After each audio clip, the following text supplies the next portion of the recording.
All right, this will be lesson 9, the study of God, theology, and y'all are going to be on page number 9. Is that correct? That's right. And we've got down what we were actually doing. We're going to try to finish this up tonight and go on into the test questions a little later in the next segment, and then start Christology next week.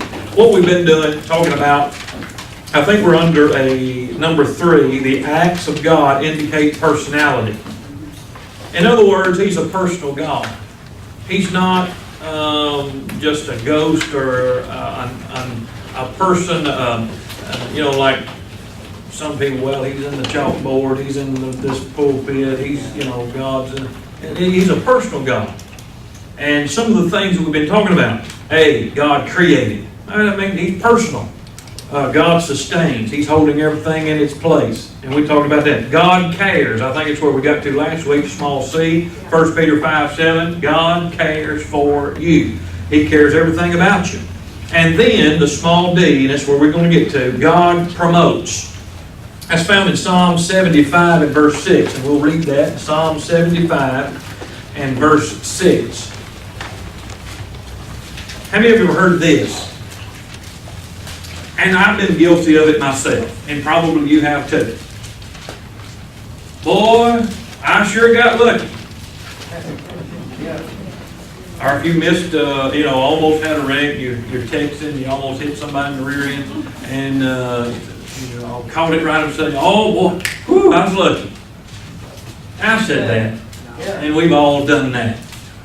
But when it all comes down to it, there's no such thing as luck. God promotes. Now here's Psalm 75, verse 6. Look. For promotion cometh neither from the east, nor from the west, nor from the south. Okay, what's left? From the north. That's where promotion comes from. Now, anybody in here from the north? Yeah, that is true. But the north that he's talking about here is straight up in the air. And so promotion cometh neither from the east, nor the west, nor the south. But look at verse 7. But God is the judge. He putteth down one, and setteth up another. So, all the, promotions. And when I say that, I'm not talking about a promotion at your job. Or I'm talking about things in life and that nature. God does that. If something's going good in your life, God is promoting. That's what He does. That proves that He's a personal God. Now you say, well, what if everything stinks in my life right now? Well, that could be numerous reasons.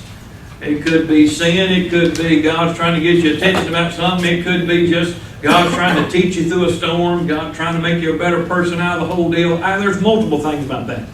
And we don't have time to get into all of that. Now, let me give you this. I think this is in the notes under God promotes. Is there anything in there like atheistic evolution? Okay. All right, I want to give you that. And it's right there in your notes. The reason I'm giving you this, because you'll hear this in other places. You'll read in a book or something. Somebody believes in atheistic evolution. Well, you'll need to know somewhat what that's talking about. Atheistic evolution is there's no God. They don't believe in God, obviously. You see that atheist in the front. Atheistic evolution. Majority is what you'll see taught in a lot of the schools is, the evolution thing. We all come from, they have trouble believing in the beginning God. They have trouble believing that. Right. But it takes more, you have to have more faith to believe in evolution than you do in the beginning God. Amen. Because evolutionists say we all come from a rock. And this rock did this, and it starts spinning around in outer space. It starts accumulating all this dust, and all of a sudden it starts spinning around. And where'd that come from? Well, Yeah. You really believe that? Yeah, there's people out there that believe that. And they make fun of us for believing in the beginning God. Right. And it takes as much, and do not let anybody tell you any different. Evolution is not a fact. Evolution is a religion. Right. And it takes as much or more faith to believe in evolution than it does in the beginning of God. Amen. Now, then you have theistic evolution. All right? They believe in God. They believe God created it. Now, this is becoming very popular. They believe in God. In the beginning, God. But God created it to evolve. In other words, we still come from monkeys. Or frogs, or amoebas, or whatever they say, but God created it that way. They do believe in God, but they still believe in evolution too, which is, you can throw that out the window. And then you have pantheism. God is a part of creation. God is in the trees, He's in the flowers, He's in these glasses, He's in the pulpit, He's in the chalkboard, He's in the speaker, He's in the light fixtures, that's pantheism. You'll believe it. I might get in trouble right here. You ought not cut down a tree because God might be in there. God's in the tree. God, come on, people. And there are people there, pantheism, they believe that. God is a part of creation. And then you have polytheism.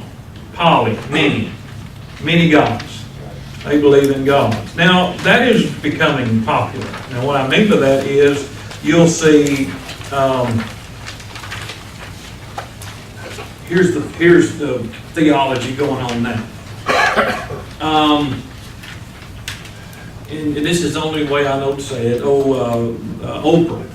Oprah said, well, you get to heaven your way. I get to heaven. There's many ways to God. Right. The Muslims will get there through Allah. We'll get there through Elohim, or Jehovah's Witness will get there through whatever. And everybody's going. They just got their own different way to get there. Isn't that called the New Age religion? The New Age. I mean, it's the New Age. Everybody's going. It's just all depends on how you want to go. It's real big in collegiate sociology. I was taking a sociology class in college, and it's ate up with it. Right. There's nothing wrong with the Muslims. They're going, Allah's their God. And it's the same God we have, it's just they call him a different name. And that's what you got. Polytheism. Many gods. And this is my philosophy on it. If y'all want to know my country philosophy on it. I had a lady tell me one time, she said, down at the post office, she said, "You Brother Jeremy?" "Yeah." She said, "I heard you on radio." I said, "Yeah." And she said, "Well, I just don't agree with everything you say." I said, "Well, most people don't." And she said, "Going to heaven is like going to the post office. You came down McGahee Street, you come down over here, and I came from New, and I come down this way. There's many ways to get to the post office."